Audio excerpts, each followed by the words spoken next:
All right, so Dan asks a great, common, thoughtful question that a lot of technicians, especially those who care a lot about work quality, run into out in the field. Hi, Brian. My name's Dan. I've started working for a small refrigeration company after about 10 years in the Army, and I like to think I've got high standards for my work. I find it very frustrating to work beside people that seem not to care.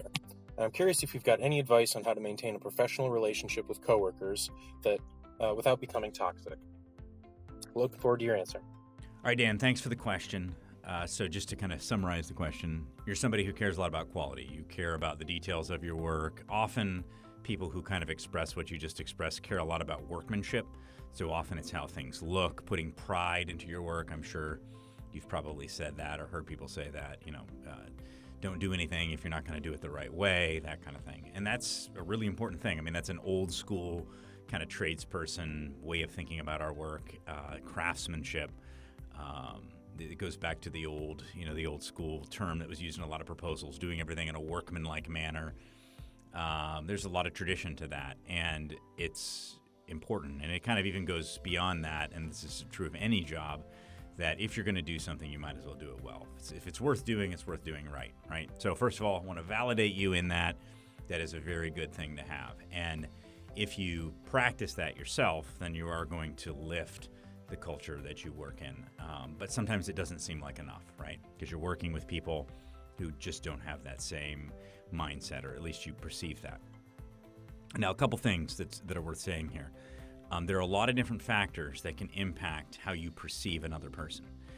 The first and most obvious is just the quality of their work, the end work product. So you're not judging how long it takes them, you're not judging how they do it, but you're just saying the end product isn't good. That's one thing, fairly objective, fairly obvious, makes sense. But sometimes we're actually not as much judging the end work product. We might be judging the person. And that's where I would ask you to be really, really careful, because there's a lot of different cultures. There are a lot of different ways that people do things. So you imagine, a young person where they tend to spend more time on their phone. Maybe they're not as productive as you think they should be. Maybe they don't move as quickly as you think they should. And some of those things are subjective, right? Just because people aren't you doesn't mean that they don't care about their job. And that's something I would always ask you to challenge yourself on. Are you judging somebody based on the objective outcome of their work, or are you comparing them to you? Because you are not the objective definition of what caring about your work is. And we all have to remind ourselves of that.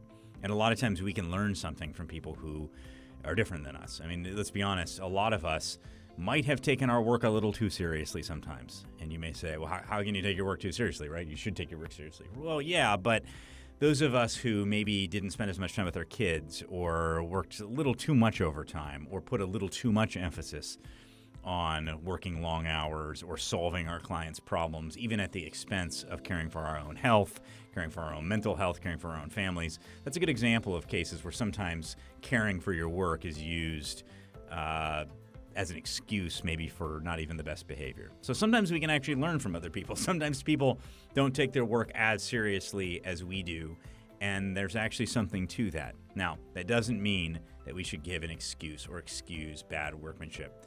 And you used a specific word. You used the word toxic. I really, that word just gets under my skin. And I know you don't mean it in any weird way, but it's a word that's used to kind of group together a whole list of traits that people don't like in culture and call it all bad. And I don't think it's all bad. I mean, for example, people getting mad sometimes. Anger is not a bad thing. Anger just needs to be controlled. It needs to be used appropriately. There are things to get mad about, right? There are times that raising our voice is appropriate. An example, your kid's about to put their hand on the stove. You're going to yell, that they shouldn't do that. You're going to yell at them to stop. And that's not wrong. It's not wrong to raise our voice in certain cases. It's not wrong to get upset in certain cases. But we do have to control it, and we have to make sure that it's not selfish. We have to make sure that we're not being abusive towards other people. We have to make sure that when we are bringing things up, it's in the service of that person, or it's in the service of the greater societal good in some way, right? So, for example, you see somebody who just keeps throwing litter on the side of the road. A lot of people would even say, mind your own business, don't worry about it. Well, I think there comes a time where it's okay to say, hey, cut it out, right? It's not good. It hurts all of us when you do that. And obviously, if you saw somebody who was, gonna beat up an old lady or something. Obviously, you'd step in, you take that opportunity to do the right thing, even if that meant physical force. Those are good things. There's a lot of people who talk about this sort of thing nowadays, and I think we all recognize that people are different. People have different things that they bring to the table, and caring and getting a little upset sometimes, that's not a bad thing always, but you have to channel it. So that's the question you're asking, and let's focus on that question a little bit. One of the first things I want to challenge you on is, it's a big difference between having professional pride and personal pride. And it depends on how you define words, and pride is one of those words that is, you got to be careful with. But here's what I would say. Have professional pride, but personal humility. Professional pride, personal humility. That means that you do take pride in the work you do, and you're not going to put out a poor work product.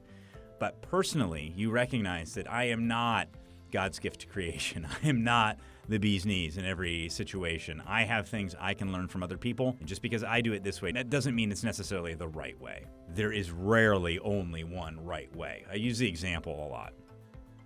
Grocery refrigeration tax, or refrigeration tax in general. When you can't empty a case, or when you're about to lose product because a rack is down, you will do a lot of things that are workarounds that might not necessarily be the right way of doing it in order to get that equipment back up and running so that way you don't lose product. And that is actually the right decision. Sometimes the right decision is a workaround, or something that doesn't look great, or something that you're just trying as a last stab attempt to get something working. Now, a good technician isn't going to just leave it that way. You're going to go back and you're going to make it, look right, or you're going to put in the permanent fix. But most of these things have to do with communication, right? So telling a client that you did something the very best way when you didn't, that's dishonest. People talk about this a lot with pricing. It's like, well, that's a ripoff. You ripped me off. It's not a ripoff if you told somebody what the price was and you did the thing that you told them you were going to do and they made the choice. That's never a ripoff, because you could have chose somebody else to do it. And people will say, well, what if it's during a storm, or what if you're taking advantage of somebody? What if you're gouging somebody? Okay, sure, there are cases where you could take advantage of somebody, but in most products and services, there's an open market, right? You can choose somebody else to do the job if you want. And so it's not a ripoff for me to offer you up a price, you to sign on the dotted line, and for me to do what I said I would do. It's a ripoff when I charge you something and I misrepresent it. So I tell you that this is the best way, or this is the greatest solution, or this is what you need, and that's not true. I don't actually deliver on that promise. So for us as tradespeople, we don't have to be the best in the world at everything we do. We don't have to do things so they last in eternity. But we need to be honest about what we are doing, and we need to work to provide the value that we promised, right? It's nothing wrong with being the cheap guy. That's okay. You can be that if that's what you want to be, so long as the client understands that that's what they're getting. And there's nothing wrong with being the most expensive guy in a market either. That's not wrong, so long as you're providing what you told the client you would provide them, and they are going in it with eyes wide open. Now, sometimes there's barriers to that eyes wide openness that some people will bring up, and it's a whole other topic. So this idea, though, that you can assess another coworker and say they don't care, I would encourage you not to do that. Professional pride, personal humility. Personal humility dictates that we don't know why people do what they do. We can only focus on the outcome. So I would encourage you strongly, when somebody does work that is substandard, look at the details of that work. Like, hey, I want to come over here. I want to look at this. See that pipe work? You see how it's kind of crooked there?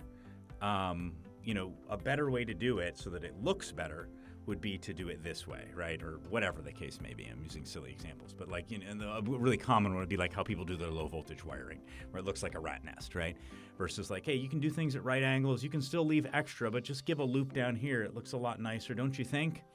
And people may not value it. They may say, that's stupid. It doesn't matter. Nobody's ever going to see it. That's where it becomes tricky, right? Because are they wrong? Give an example. A client hires you to make a shelf, and it's for their garage. And they say, hey, I don't care how it looks really. It's really just to hold up my paint cans. You can make it out of plywood. It doesn't matter to me if it's crooked. Whatever. Is it a moral imperative to say, well, I care about my work, therefore I can only do it this one way. I can only do it this quality way. That is not a moral imperative. That is a personal preference. And it's very important I think it's very important that you recognize that. Because the guy who does it gets the job done in 10 minutes and it looks ugly, and the client's like, great, it cost me $30, looks like crap by one person's standard, but it works from another person's standard. It's not a moral imperative. It's okay. because both parties agreed and understood that. And if we get in our head that things have to be our way for it to be okay with us, I don't think that's a great thing. I don't think it's great. We can decide not to do certain things because we just don't like it. I don't like making crappy shelves. I want to do work that looks good. Well, great. It's personal preference. That's the work you want to do. But don't think you're better. And I think it's important for us to recognize that. I am a good troubleshooter. Coming up through the trades, that's how I made a name for myself, was being able to troubleshoot difficult problems. Does that make me better than the pipe fitter who does beautiful work but couldn't troubleshoot a 24-volt problem to save their life? Right? Who's better? Well, we both just bring something to the table. You have the guy who's very production-oriented, who can pump a bunch of work out very quickly, but sometimes he makes a few mistakes, right? Is that better or worse than the person who takes 10 times as long and never makes an error? Who's to say, right? Depends on the situation. Is somebody going to die because of those mistakes? Are you a NASA engineer and the space shuttle's going to explode because of that error? Well, then yeah, it's kind of an imperative that you don't make any mistakes. But for a lot of the work we do, you might have a callback. Is it morally necessary that you never make a mistake? That you create perfect work all the time? It's something to work towards, but also so is efficiency. Also, so is cost effectiveness. Also, so is work-life balance, right? And all those things have to be in balance. And humility dictates that you don't get to decide what that is for other people. You get to decide what that is for you. And so for you, if that means that you're going to do beautiful quality work, you're going to care deeply about it, then you're probably going to stand out because of that. You're likely could start your own company at some point. You have a lot of opportunities because of that. But just don't think you're better than someone else, because you're not. We aren't. And we don't get to say whether somebody else's value system is better or worse than ours, unless they're being dishonest. They're saying they're one thing and they're another. They're misrepresenting. They're taking advantage. They're taking advantage of their employer. They're stealing off the truck. They were told to do it this way. They agreed to do it that way, and they're not doing it the way that they said they would do it, right? That's dishonesty, and that can be addressed head on without disparaging somebody else's moral code. You don't have to say, you're a liar, you're a cheat, you're lazy, you're a thief. You don't have to say any of that. You just point out what happened, right? And that, as somebody who's working with other people, point out what happened, right? This failed because of that. This looks like that because this practice isn't being followed. This is taking that long because this is what's happening. It's very tiring to be that specific, and that on the just straightforward, right? It's tiring.